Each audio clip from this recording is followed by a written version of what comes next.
guys and gals. Matt McQueenie, Mix Minus Podcast. Saturday, December 1st. This is the first podcast I've done on a weekend in quite some time, I believe. I've been doing a lot of weekday podcasts just because of the way the schedule falls. I have a son who doesn't really nap anymore, and that used to be when I would do it, but Melanie, my wife, is upstairs with him starting to decorate the tree right now, just before 1 p.m., so I thought, let's get at it. Let's talk about it.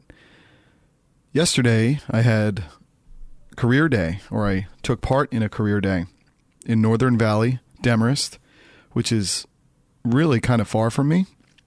Where I live in the west, the northwest of the state. This is almost as far northeast of the state as you can go. And I had to leave real early because I had to be at the school around 7:15 was the early part of when you could be there. And the commute from Sparta to Demarest has some potential pitfalls where you're going around Route 4 and Route 17, which for anybody who understands this area, that is one of the really tough highway interchanges that there is, really in the country. It's gotten much better over the years. They did a lot of work with that. It used to be really dangerous and really busy. But because of the time of day, and I'm about an hour when things are going well from where that event took place, so I had to leave early. I haven't gotten up at 5:15 in like a year, maybe a year and a half. I have not gotten up that early in a long time. It's funny though, when you do it the first time in a long time, it's never hard. It's if you have to then go and do it day 2, day 3 afterwards. If it's a full-on life change, that's where it gets tough. The first day you always get away with it, especially when it's a Friday, because you're going to get up, you almost shock the body. The body doesn't have time to think about what you're doing to it. You get up, you take the shower, you get your suit on, and you pretty much, as a guy, that's not a very long process anyway. So at that point, went downstairs. I really tiptoed because I didn't want to leave my wife at home that early in the morning and then wake up my son and have him coming in and waking her up. So I'm tiptoeing. But of course, you knock the thing over on the center island in the kitchen and the big noise happens anyway. But he did stay asleep. And at that point, I started walking out. It was crazy. It was actually kind of snowing. I mean, I guess you say flurrying, but it was a bit harder than that. Wasn't really sticking, though, because the temperature even out here was only 38 degrees at the time. But, there's a time where changing things up is nice. Where leaving that early in the morning is not that big of a deal. It's actually an interesting change-up, a diversification of what you normally do. So I got into my car, and I just started the trek. I started the hour 5 long trek. And the way that I went, which is sort of what I would term the back way, is Route 23. A little bit of almost a rural feel to the upper part of that ride. But once you start to get into more of quote-unquote society around the Kinnelon area, there's it's right next to a New York Sports Club that I go to. I rejoined New York Sports Club because in the intervening years, since I was at New York Sports Club, the price has come down a lot. It's like $40 a month, which isn't that bad.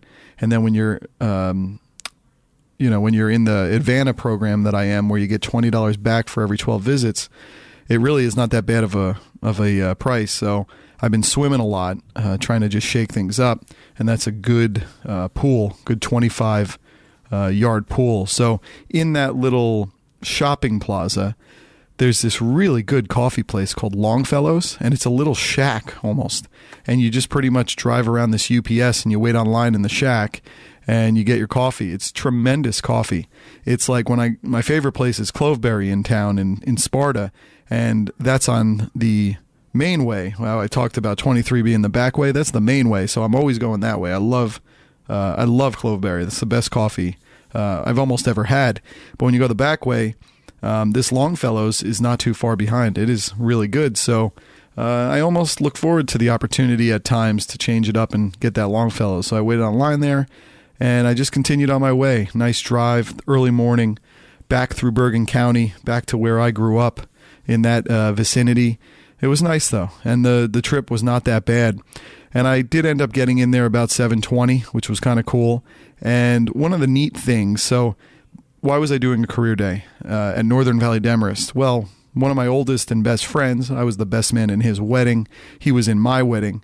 He's just very impressively ascended himself to being the principal of that school, a top school in New Jersey, in the top county in our state in many ways. Just a tremendous school district that he's been able to work his way up at the age of 40 to be the principal.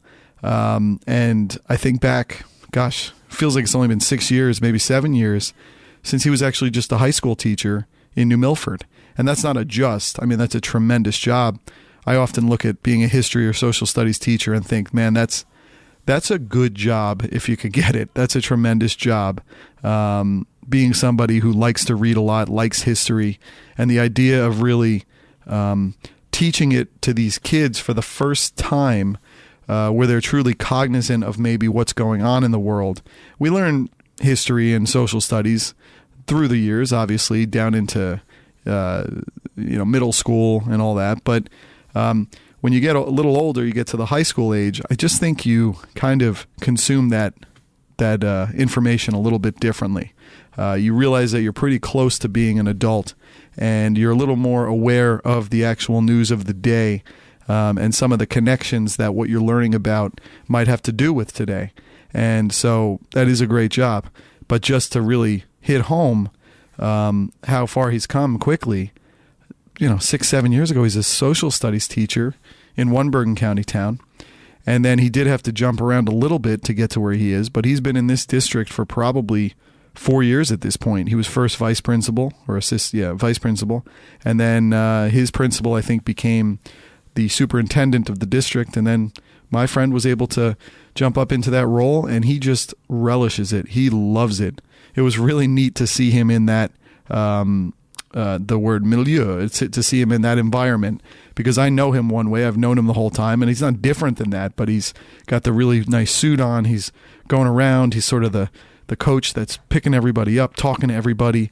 And it was just something that was really neat to experience. And of course, when I'm doing this career day, I'm talking to the classes and I'm saying, well, Tim. And I went, oops, because he would come in, take some pictures, and then leave as he's going around to the different rooms. And I was like, oops, sorry, Mr. Garage. Oops, Dr. Garage. So I'm like 3 steps. I'm 3 steps from the truth here. And so that ended up being something that was really nice to connect with my really good friend. It's funny, we're about an hour away from each other, but the way life works, you never actually end up being able to see each other because there's just never a good time in your off time to be able to go an hour.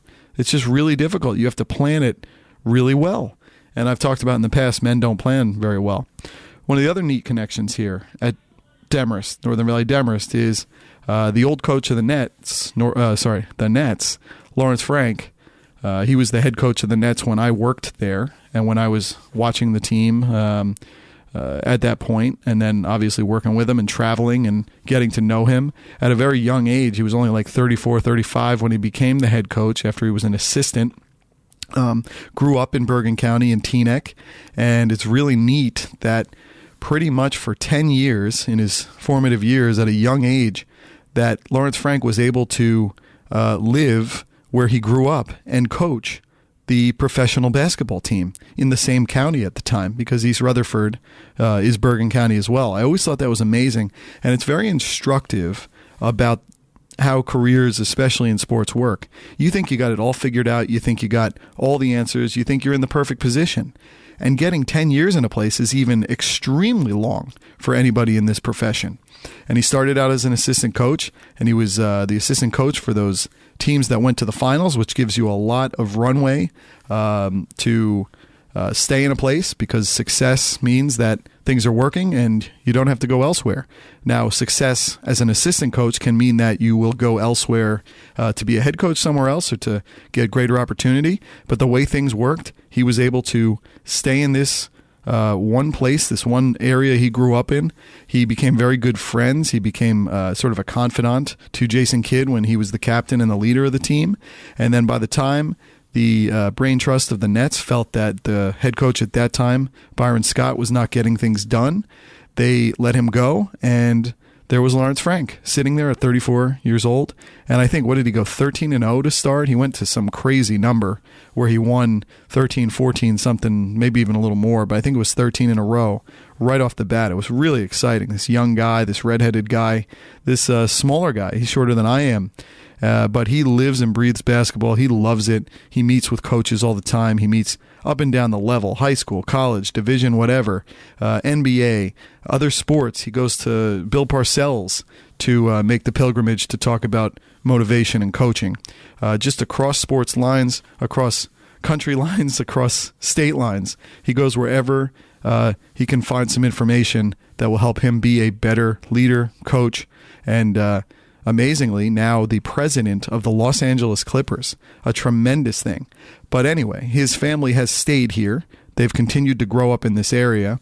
Since he was the head coach of the Nets, I think he was let go in the season where they lost, where they only won something like 12 games or something. So we're probably looking at a period of time that's now maybe 9 years at this point. I can't remember when exactly they had that terrible season, but I think it was about 9 years ago. And in that time, he actually became an assistant coach with the Boston Celtics. He worked under Doc Rivers. That's where the connection to come to the Clippers ended up coming. But he did that and then got the chance to be a head coach again when he went to the Detroit Pistons. I think it was for a year and a half, maybe two. You almost forget about that. He was let go from that position, went back to Doc with an assistant spot with the with the Celtics.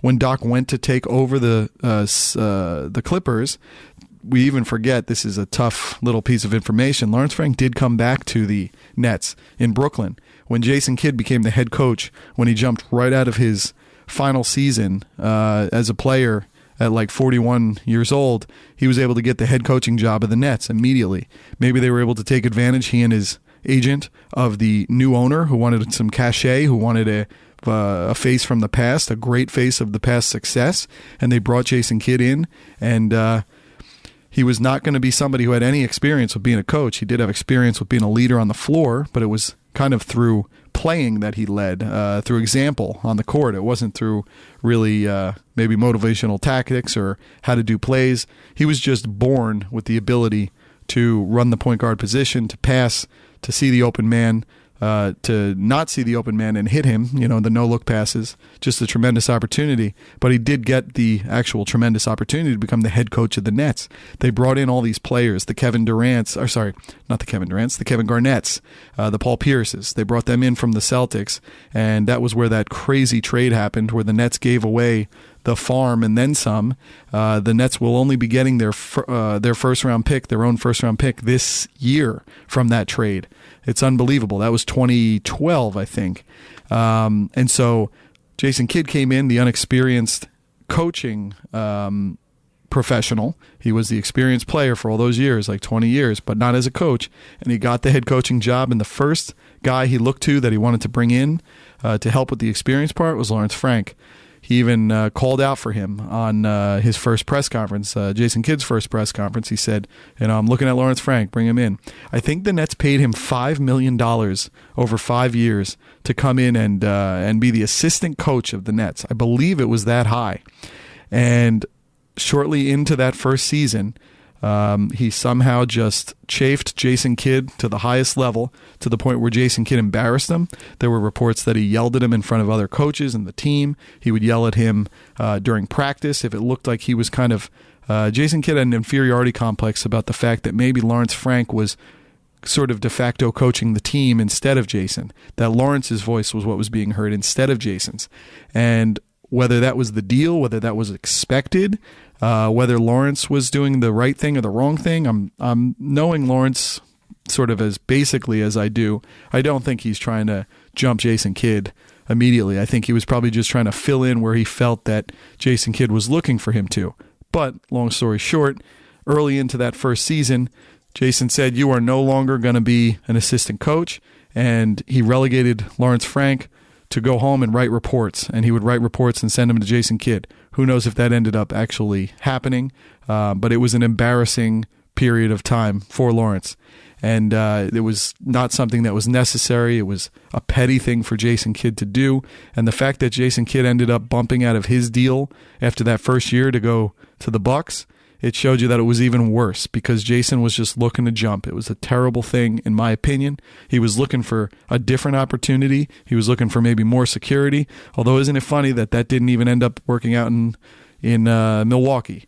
He had a little bit of success, like around 500. He did go to the playoffs But you're seeing this year the Bucks with Giannis ascending to where he is, and maybe kid was holding him back. Maybe he's just ready. But with head coach Mike Budenholzer taking over, it looks to me, it's pretty much the same team that Jason had. It looks to me that Jason was maybe holding that situation back. So you go back to Lawrence and you say, man, he's knocked out of the box here, right out of the chute. How about all of those funny little colloquialisms, I think is the term for it. And so Lawrence is in this position, but he signed a contract and he's got 5 years, $1 million per year. So I don't think he's that upset about it. It's awful because you want to be on the floor, you want to be coaching, you want to be in the locker room, you want to be on the team bus, on the team plane, in the hotels, putting strategy together, looking ahead, going to the playoffs, success. But he did have that security of that money. So the Nets had to pay him. I think it was the next year. He ended up going back with Doc, this time to the Clippers, and had some nice success with that Lob City Clippers team, the Chris Paul, Blake Griffin, DeAndre Jordan, JJ Redick group. They had decent success, but never could quite get over the hump and get into that conference championship series and ultimately the NBA finals. And then that team was broken up. But the amazing thing for Lawrence, so he's the assistant coach for Doc Rivers. And that means you're the subservient position. Doc Rivers was also the president of basketball operations for the Clippers after the whole Donald Sterling thing happened. He asserted control of a very difficult situation that really exhibited itself in the playoffs, and he put a really calming hand on the situation, and he was able to handle it very correctly, working through a lot of racial tension there, through a lot of players who didn't want to play for this team that was owned by this guy. And Donald Sterling was kind of volunteered into selling the team, if you will. He didn't volunteer, but he sold it. He made a killing on it, but he probably wouldn't have rather sold it otherwise.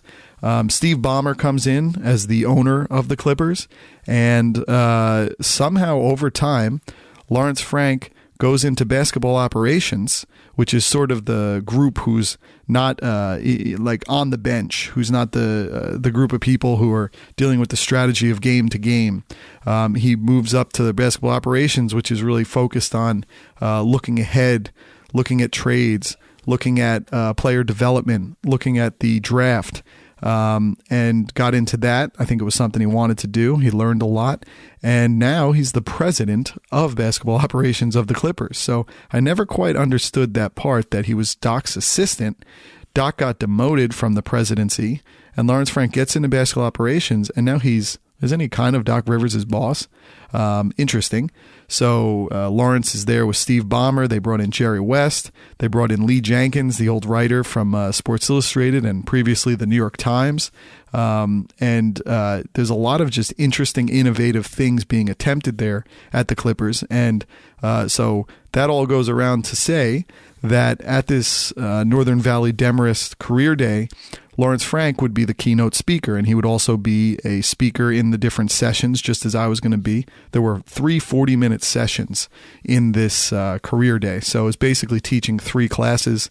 You had the bells, you had the attendance. It was funny to be back in that. You get a real kick out of getting to teach again. But he was going to be there, and I think part of what my friend, who was the principal, part of what he was doing in getting me involved in this was not only that he thought I would be a useful piece towards teaching these kids, or not teaching, but sort of informing these kids on what some of the jobs of the future might be for them. But I think he saw an opportunity with bringing Lawrence Frank in to kind of give me the chance for some serendipity to catch up with Lawrence in person, because where else am I really going to see him? And so that did happen, and I ended up rolling into this sort of pregame thing before the career day festivities. And at a certain point, Lawrence walked in, and we caught up. He's remembered who I was, which is a real nice thing. You don't want to go overboard on giving someone too much credit for that, but I give it credit because when you're in those positions of power and you move around so much, it can be easy to forget people. It's like you remember faces, but maybe you forget people. You forget where you knew them, what their name was, and he seems to remember me. And we caught up a lot. Nice conversation, actually. It was just, going back over life. It was interesting because he was saying that he obviously lives in LA, but he does a lot of kind of traveling and scouting to different college tournaments, and that's what you try to do. You kind of try to go to the tournament, so you're not having to fly into like Bloomington or Ann Arbor or Lexington. You can actually go to one place where a lot of teams are playing, and you can kind of stay ported there with a lot of the other talent evaluators that are around. And maybe you're in a city, and you're able to align it, in his case, with being able to stay in his bed in New Jersey once in a while and be with his family. But he was saying, for the most part, which I don't understand how you can go through this. I'm not trying to criticize him. This very thing, I just can't understand it, because it boggles my mind that you're almost forced into these positions sometimes by going for the jobs that you really want to go for. But he lives in LA. I mean, that's his home base. But his family still lives over in northern Bergen County. You know, obviously his kids go to this high school. That's what the connection was, to get him to be able to come to speak at Career Day. And so he was telling me that on average, I think he basically sees his family or he's home every 5 weeks. That's unbelievable. That's tough. You have kids in the formative years, headed into high school, maybe a little before, and that's tough. You had all this opportunity, as I said, for 10 years to actually be home. No one gets that opportunity in sports. It's like a flip of a coin. It's a luck of the draw type of thing. But here he is, and now he's ascended really to the highest levels of the sport in some ways. President role. I mean, it's not the owner, but it's pretty high up there. You're running an organization basically as the operating officer, the executive officer, the basketball operations side. But you get there, you get the full professional success, and you have to kind of put it at the expense a little bit of your family. I'm sure he's keeping up all the time, talking, FaceTime, and all that you got to do. But there's always a piece of you, I think, that sees the difficulty in that. When you have to look forward to 4 weeks ahead before you're going to be able to see your family, that's tough. But it's the rule of the road there. It is just what it is. So I got the chance to catch up with him. And it was kind of funny because I was just talking to him about things, and I said, "Oh, were you at the game last night?" Because I think they were in Portland. And he goes, "No, I've been on the East Coast. I was at Maryland, doing some scouting to different places." So he's around home for basically 4 days. And it was interesting to hear how he's around home for 4 days on this stretch. And then I was like, "Oh, how many are in your bed?" And he's like, "Well, there's 2 nights in my bed." So you're in the vicinity, but you're in your bed for 2 nights. Just kind of a real interesting view on things. But he was just talking about things, and I said, "Boy, the Clippers are doing pretty good." He goes, "First place." It's just funny how sort of fluid the Western Conference standings are, because some other team seems to be in first place every other day, and on that day it happened to be the Clippers. But I just got to talking to him. You get a lot of connections. It was funny. He said to me, "Where are you living?" I said, "Oh, I'm living in Sparta." And first thing he goes, "Home of Chris Jent." And Chris Jent he's probably the best basketball player that's ever come out of Sparta High School. Sparta also did have Troy Murphy, but he went to Del Barton, which is outside of Morristown. So it doesn't really count as Sparta's own in a way, even though he did grow up here. But Chris Jent was the best player who came out of Sparta. And I think he might have gone to Ohio State. I can't remember where Chris Jent went, but when you live here, and then when you go to, like, I would go to play Monday night pickup basketball at the high school, and so it's like Chris Jent is everywhere. He's all over it, because he's sort of the sort of favored son of basketball here. So let's see if we can say here. So he grew up in Sparta. He attended high school at Sparta. He played college basketball. I was right, Ohio State. His professional career went undrafted, 92. CBA, let's see. So he played Rapid City Thrillers, Columbus Horizon. Brief career in the NBA, playing 3 games each for the Houston Rockets and New York Knicks in 96, 97. Rockets was 94. Wow, he won a championship ring with the Rockets on the 94 team, playing 3 games. That's amazing. 11 playoff games in 94. Thus giving him the rare distinction of having played in more career playoff games than regular season games in the NBA. That's kind of neat. Also played in the Australian NBL in North Melbourne. I'm just trying to say it like an Australian, 95. And he also played in Italy, Spain, and Greece.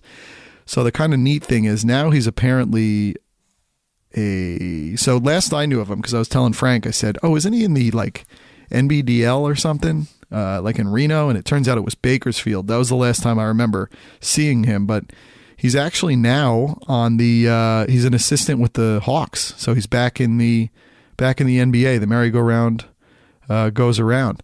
But the one distinction that I truly remember from him, other than being in my hometown, was that, let's see, where's the part where, so he was on the Cleveland Cavaliers in November 2006. He was named. He served as LeBron James's personal shooting coach while James was on the team. That was always the distinction I remember, was that like, oh, he was LeBron's guy. He was always working with LeBron. So it doesn't seem to have carried over to follow LeBron to different places, but he's been everywhere. It's just amazing when you look at the peripatetic life of a basketball coach. I mean, I look here, let's see, when he gets to coach, so 2003-04, Philadelphia 76ers, 04-05, Orlando Magic, 05, Orlando Magic, including, wow, was he the interim head coach, I guess? 06-11, Cleveland Cavaliers, 11-13, Ohio State assistant under Thad Matta, 13-14, Sacramento Kings, 15-16, Bakersfield Jam, 16-17, Ohio State, and he went back, 17 to present, Atlanta Hawks. Crazy life he got there, but you do very well. It's an interesting life. But I often wonder, does he ever get himself back to Sparta? You know, is he ever back here? But anyway, I'm talking to Lawrence Frank, and it was just really nice to catch up. Really, really a neat thing. One of the funny things is I was talking to him about, I was saying some of the podcasts I'd done, because I was saying I do a lot of that, and I said, oh, Nuno Damasio. That was one of my favorite podcasts I've ever done. When I went out to New York City, into Manhattan, to Nuno Damasio's apartment, and we did that really long, winding hour plus podcast. It was really kind of his first podcast, I think, and it led him to get interested in podcasting and to do his own podcast. And he's done one episode with David Stern and then never done another. And it was funny because Lawrence Frank he was watching that and he goes, yeah, I keep waiting for the second episode. But I was talking to him about Nuno because in the Bill Parcells book, Lawrence Frank figures prominently in one of the chapters because he was sort of a background person of for the current Bill Parcells era, because he would go up there, he'd make those pilgrimages up to Saratoga and just meet with the coach, maybe go to Florida sometimes and just meet with the coach, go over everything, learn the motivational stuff. And so Frank was like, yeah, I love Nuno, great guy. And so that was cool. But yeah, it was good. It was really just a nice thing to catch up with him. Funny thing, I asked Lawrence Frank, I said, what do you think of Zion? Unbelievable, huh? Zion Williamson, at Duke. And he goes, whew, he's good. And I said, is there any worry about the shot? Because all we ever see him is just flying through the air, gliding, dunking, alley-ooping, throwing alley-oops. What do we think about the shot? Does he have it? Are we going to know? Do we have to wait till he gets to the NBA? And I love this kind of, I love this scout speak. This is the perfect way to say it. This perfect way to respond. Zion apparently does have a shot because the way Frank said it was, it's not broken. I'll tell you, it's not broken. It's funny to come at it that way, that a shot's not broken, that it's a nice kind of, it doesn't mean it's beautiful stroke, but it's not broken. So it means you can work with it, and that the thought is you can probably mold it into something that he could do at the next level, because more and more you have to do that at the next level in the NBA. You have to. Look at LeBron James. I still, when LeBron James shoots, thinks, oh, it's not going in, because his shot looks a little funny. The way it sets up top, the way he kind of glides to the side when he shoots it, but he makes so many of them. He's become so proficient at shooting threes. He really has become good at that. And you have to do that because you can go to the hoop, you can barrel to the hoop as much as you possibly could imagine. But if you can't shoot, if you're like Ben Simmons, you can't shoot. Giannis can kind of shoot, but there's certain guys who can kind of get to the hoop regardless because they're so long and lengthy and skilled.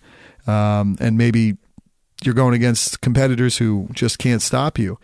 But Zion, with his body size, he could almost overwhelm and cause a lot of charges, I imagine. So you got to keep guys honest. You got to keep the other players honest by having a jump shot, by having a three-pointer, especially in this game. I mean, it's an obvious thing when you say one's worth 3, one's worth 2.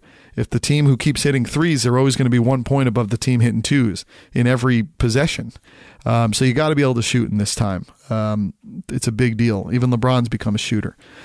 So he was saying it's not broken. It's not broken. But yeah, it was just great to see Coach Frank again. Got a good picture with him, posted it up. It got all the likes, which I'm always happy about.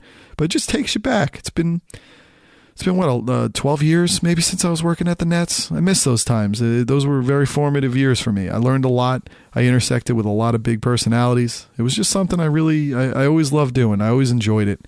And it was just good to be able to catch up with him these years later, and for him to remember me, and to have a good conversation, a good 20 minutes you wouldn't have had otherwise. So I did the career day. It was a lot of fun. The funny thing is, so there was the 3 periods. I had written my remarks pretty much as a speech, and I used some kind of application that can tell you how many words equates to how many minutes. So I had 40 minutes, and I ended up writing like 5,000 words. I might actually release these remarks as like a blog post, as a sort of a transcript of something that I think was very helpful and useful to students. Maybe it's useful to others, but it sort of tracks my whole career. And I've told that story in various forms on this podcast, but sometimes it's nice to see it in a different format, in a maybe different thought process that leads to it. So I might go and post that. But I had planned to basically write out everything I wanted to say. And because I'm a writer, I end up pretty much writing a speech. And what I should have done at the end of the day was bullet it, because I became too focused on the speech itself. And I was using Evernote to read it. And Evernote, you can't seem to expand the text on iOS devices in Evernote. You can't make the text bigger. So I ended up just reading it too much. Even when there are pictures of me in the career day, I'm like sort of looking down. I don't like that. And there's no need for it. It's my own story. Why do I need to read a memorized speech about my own story? I mean, I should have bulleted it, because what happened was the first speech ended up, the first career day session, I ended up only getting half through my presentation. So I missed the whole point of the presentation, which is the final part, the final recommendations. The second one, I got about 92% of the way through. And then the third one, my computer died from being plugged into this thing for hours. And it died, and I just winged it at that point. So it ended up being fine. I think it was good. But I realized at the end of the day, I could have written out this thing like I did. Like I write the whole speech. That was going to be 36 minutes according to this thing if I read it straight through. And then I should have been more about the PowerPoint or keynote presentation and bullets, because it's my story. I know where it goes. There's not something, I'm not being tested on my own story. And I think it keeps the connection with the kids better, and it keeps you more able to kind of pick and choose on asking them things and keeping them involved and interacting. But one of the neat things was, this was the first time I've used Keynote on my Mac, because I just don't really do presentations on it. And it was neat to be able to use Keynote on the Mac, hook that into the system so the kids could see it on the whiteboard. And then I used my phone as the remote control for the presentation. Now, when I would talk too long, the phone would go off and I'd have to turn it back on. Do FaceTime, it was getting a little silly. But it was a nice kind of mix of the different iOS aspects and the Mac OS aspects, where you can kind of tie the systems together. And then I used my iPad Pro, my newer iPad Pro, I used that as sort of the tablet with the speech. So that was all fine. The technology was good. It was very neat to meet with kids. It's just a good experience to put yourself in front of people sometimes. We don't always want to do it. It's uncomfortable sometimes. I mean, I'm not like stage fright about it, but it's not something you're dying to want to do, because you're going to really have to prepare for it. If you're like me, I want to always be hyper prepared and then go from there. So a lot's got to go into it, because it's you. You're on the stage. You're up there for 3 40-minute periods in front of a classroom of up to 20 kids each. It's not a small thing, not an enormous thing, but not a small thing. And but you're better for having done it. It teaches you another skill. It gives you the ability to say you've done something. And maybe it teaches you something about yourself while teaching you something about what the current generation in high school is thinking about things. So that was a really nice thing. Last week was Thanksgiving. I hope everyone had a great one. It's amazing how fast time goes that we don't even really care. It's like, out of sight, out of mind. It feels like it was like 5 weeks ago. Thanksgiving was good, though. Right before Thanksgiving, the Wednesday before, I went into work. I usually take that day off, but I'll tell you what, I've stopped taking that day off, because what I find is that Thursday I'm going to be in my house all day already. So when I've taken Wednesday off before, I love being with my family, but I'm in my house all day on Wednesday now too, because I'm just kind of taking care of my son while everyone cooks. And it's like the whole day, and I can't really break off and do anything personal. So then you end up being in your house all day Wednesday, in your house all day Thursday. Basically, I mean, you're not in your house all day, but you're sort of in the same situation Friday and into the weekend. It just becomes a monotonous situation. So to break it up, I said, you know what, I'm going to go to work on Wednesday. Went into work on Wednesday. Nothing was going on. It was dead as a doorknob. Is that the word? I don't even know. That doesn't make sense. Dead as a doorknob, or is it I don't know. You know what I mean? It was dead. There was nothing coming through. Everybody else was off. Nothing was going on. And it was supposed to be sort of a full day, but then I went, you know what? I'm going to go see Creed 2. It had just come out, I think, the day before. I liked Creed 1 a lot, and I just thought it was the kind of movie that made sense. And my wife somehow signed off on it, although I ended up kind of paying for that a little later. Wasn't the greatest idea to do that, but I saw it would be playing up near where I live in that same Kinnelon shopping plaza that has that Longfellow's Coffee and that New York Sports Club I go to. It's like right behind it. There's a little movie theater there, and I saw Creed 2 would be playing. So I went there, and I'll tell you what, I liked Creed 2. I thought it was good. Was it as good as Creed 1? Maybe not. But I mean, how much more are we looking for here? You're going to have the boxing story. Drago was in this. Drago's son was in this. Always good to see Sylvester Stallone. Had a new director, but Michael B. Jordan was still there doing what he does. And it was a good boxing movie. You had sort of the redemptive aspects of, you have the two major fights. It's the same fight and the rematch in the same movie. So that was kind of neat. Always loved the training montages. This one was in the deserts of like Mexico. I think they shot it in New Mexico for those montages, but you had the Ukraine, you had Russia, you had those mixes. The fight was in Barclays Center, and then the second one I think was in Moscow, and it was good. I mean, some people are parsing hairs about it and saying, "Oh, it wasn't that great. It was so formulaic. It was this, it was that." There are some silly things to it. Bill Simmons did a good podcast on some of the things that don't make sense, like why is Rocky still sort of poor, running a Italian restaurant and living in the same kind of we would call them brownstones now, but just row house apartments. They're not the real ritzy ones. Why is he still doing that when he was like one of the greatest boxers ever? Couldn't he have some licensing deals? So there are some silly things, but I just go along for the ride. I'm not looking for the thing to deliver full on truth with it. And so I did like it. It was a good movie, good experience. Got out of there. It was good. The weird thing, though, I'm sitting there watching the movie, and all of a sudden I'm getting hit with popcorn, and I'm like, oh, why are kids? So the kids behind me, on two separate occasions, I'm getting hit with popcorn. I'm like, why? Why are they doing this? What are they getting out of this? And then you got to be the guy who, like, it's just not in me, but the guy who turns around and it's like, stop throwing popcorn. I don't even know who I'm talking to. I don't even know who's doing it. And I never got hit again, but it was weirdly on my mind throughout. And I'm like, am I supposed to turn to some adults? This is like really lame, because now you're just sitting there waiting for popcorn to hit you the rest of the movie. And it's in the dark. So I just said, guys, quit it with the popcorn. It was like the typical adult thing to kids. And it ended up being fine. They didn't throw popcorn again, but you're like waiting, and then you're like thinking, when you think too much and you're a psychology major, you're now formulating, how am I going to react when I get hit with popcorn again? What's the next step? And now it's like affecting the movie. It just gets out of control. So good movie. I'd recommend it. Most people have seen it already anyway. It's done pretty well at the box office. I talked about this on the previous podcast, but my wife and I then went to New York on Saturday. We picked this weekend in particular because we would have the Thursday and Friday with my son. She had Wednesday as well.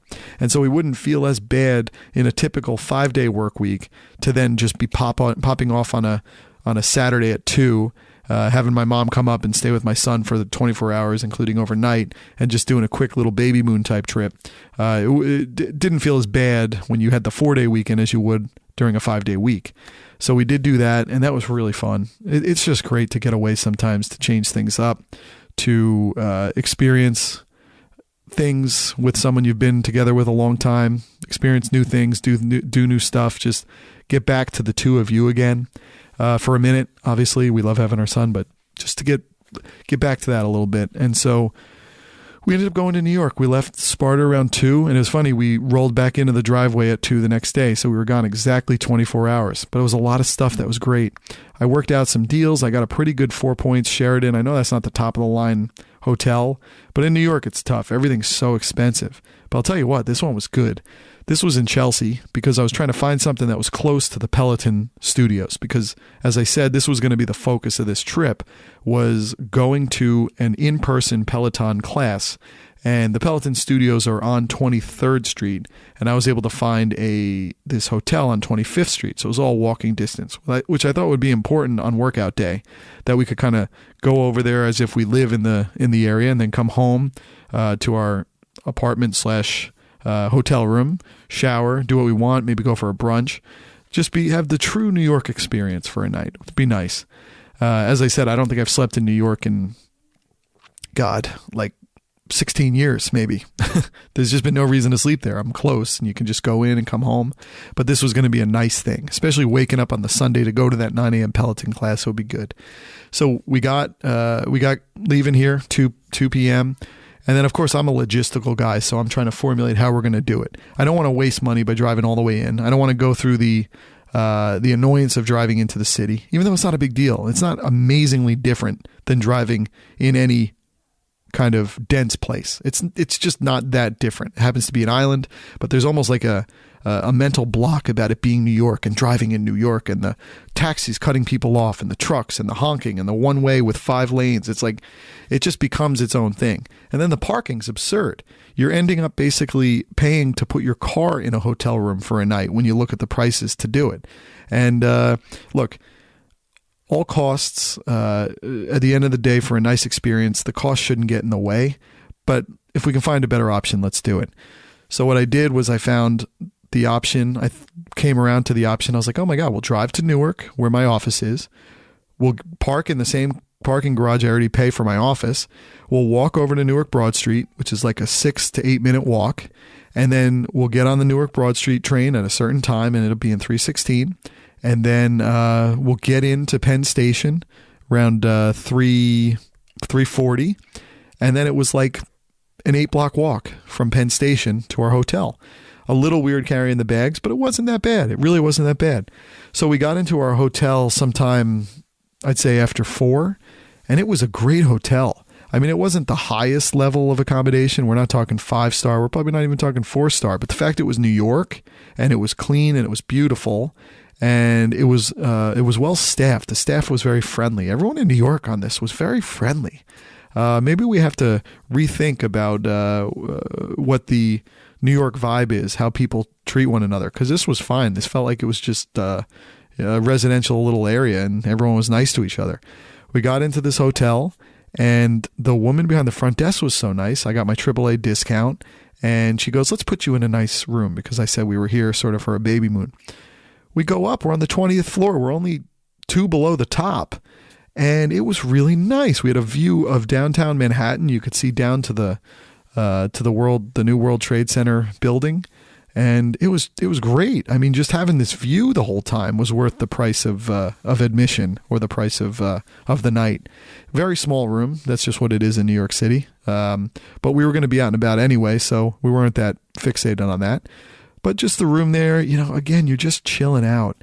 Your son isn't with you to kind of be just up in your business the whole time, which is nice at times to be able to be an adult again for a minute. We went downstairs, because one of the things we love to do when we have these little outings, we love to get like a latte somewhere, because it's going to be a night where we're going to go to a nice steakhouse. We're going to do something a little later into the night, so we don't mind getting that little caffeine hit. My wife will get decaf, but she doesn't, it's all the same. We go and do it. And so we found this really good one. I think it was called Variety Coffee House. It was right on the corner of where our hotel was. Tremendous espresso, nice little views. We got a good corner table looking up and down the streets. Just had our nice little lattes and some like banana bread. Just really good. Then we kind of just walked around. We wanted to see where Peloton was. We found that. We walked in there, just checked out how things are going to work the next day. Then just walked around, walked back, got back to our room, started getting dressed for dinner, and literally just zonking out on the bed a little bit and watching the Alabama game. I mean, they were destroying. I think it was LSU, was it? No. LSU had the crazy game with like Texas A&M. It was Auburn, I think, right? Auburn. And they were taking care of business. So it was nice just watching that again with the view over the city through our window, looking downtown from 20 floors up. And it was just nice to rest, just to chill. And then we got dressed, and we were going to Uber over to the Old Homestead Steakhouse. The neat thing with Uber in New York City is like you're really not going far ever. So the price is like $8, $9, $10 at most to go most places. The rain was pouring, though. It was unbelievably wet with the rain.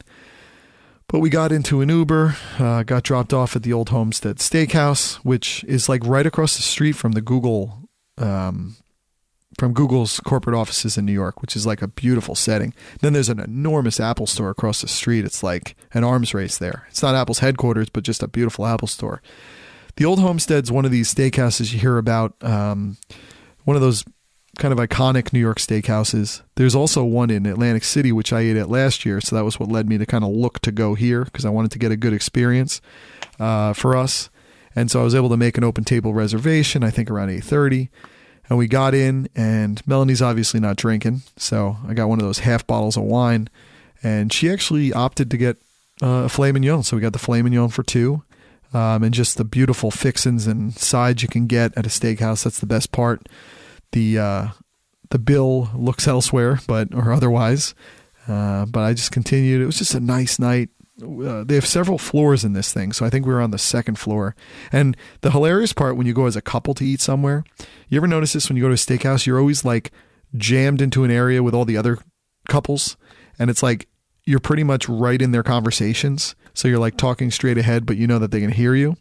It's kind of a weird thing, but really good operation, really good situation. And we ended up getting out of there and got an Uber back, but man, it was raining hard. It was raining so hard. And then we got back to the hotel, and we just kind of hung out, watched some things. Not a worry in the world, because we were going to go to bed and we were going to wake up. And it's funny, when you even go away, though, and you have the ability to sleep in, we still couldn't sleep past 7. So we just laid there watching some stuff. We actually opened up the Nest Cam to see my son sleeping. And it was hilarious because it was getting to 7:15, 7:30, and he's still sleeping. He never sleeps past 7 when we're home, so we're looking at it a little enviously when we see him sleeping for my mom. But then let's go to the videotape, because I'm going back over the videotape, and he had quite an intense night. There was a point where he got up and he's a little sort of torn up. He's just sort of all about the bed, and he's trying to find my mom, who was staying the night. And then she comes in and she lays in the bed with him. And then like 45 minutes in, he goes, "Nana, go to your bed now." So there was a lot of stuff going on. There was a lot of turbulence with the night by the time we saw the nice thing in the morning. But he ended up sleeping until like 8:15, which is really late for him. So that was nice. Give my mom a little break there. But Melanie and I got up.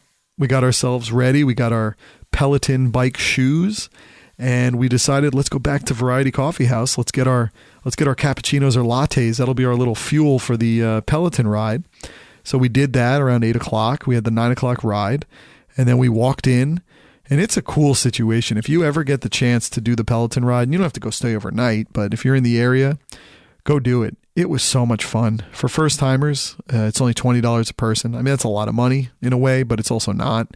And for us, it was almost like, I've been telling people, it was almost like going to Regis and Kelly or something. I know it's not Regis, or Ryan and Kelly, like those shows you really like to watch on TV, and then you get to go be in the studio audience for those, like the Tonight shows or all those.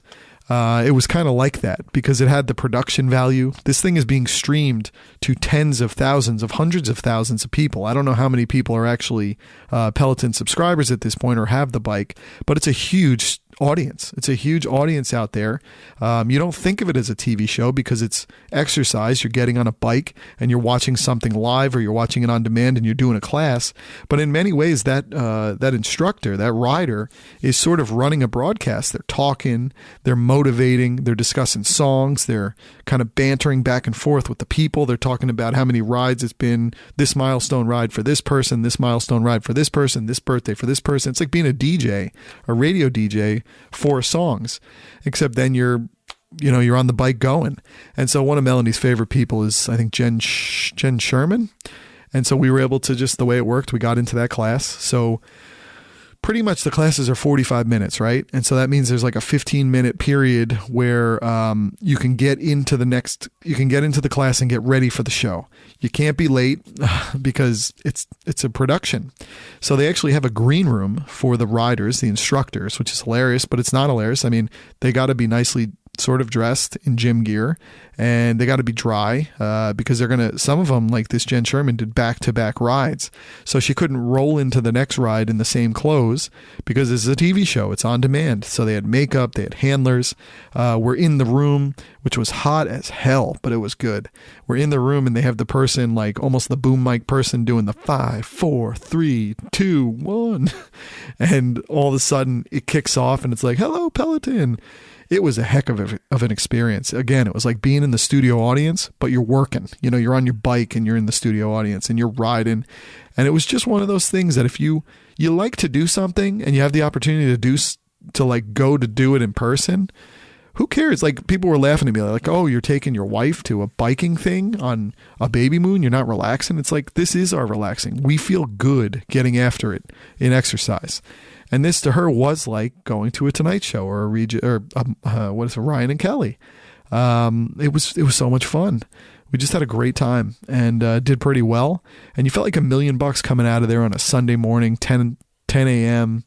It was almost like you're a resident of Chelsea, just coming out of the gym, headed back to your hotel. We took our time, just getting cleaned up. And then we made the walk back because we were going to have about a 12:15 train back to Newark. Made the walk back up towards Penn Station. Got into a really traditionally nice breakfast brunch there. Or I guess it wouldn't be breakfast brunch. It would be a brunch with the old, what's it called? The Eggs Benedict. And then they had the Dutch pancakes. So we got 2 different dishes and split them. Just a really good time. We had a tremendous time there.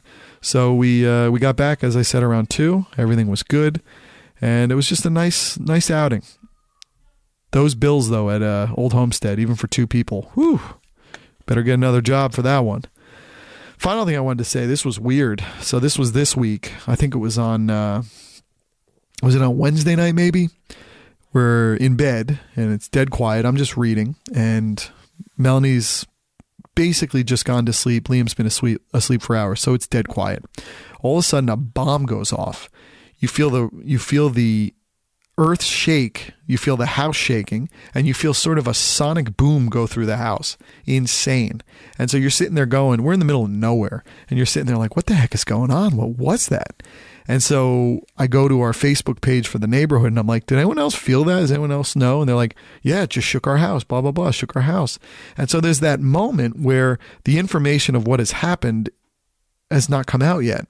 And so we're just sitting there. Melanie, I literally thought it was a terrorist bomb or a plane went down. It was that intense, like close by. Then you start seeing tweets, you start seeing Facebook posts where people are feeling it as far away as like Totowa, as far away as Denville. And then as things start to happen, you found it out, and it's crazy. But 10 miles away from us, where we are, which would be markedly farther than like Denville or Totowa, but a house had 2 100-gallon propane tanks in the backyard. And we all have propane up here, basically. There's not natural oil. These developments were built at a certain point, a lot of rock, a lot of stuff. So propane is your fuel source. So it's not a weird thing to be having propane tanks. But for whatever reason, these ones were leaking. And these 200-gallon propane tanks caught fire and went up. And so it was a propane bomb that pretty much went off.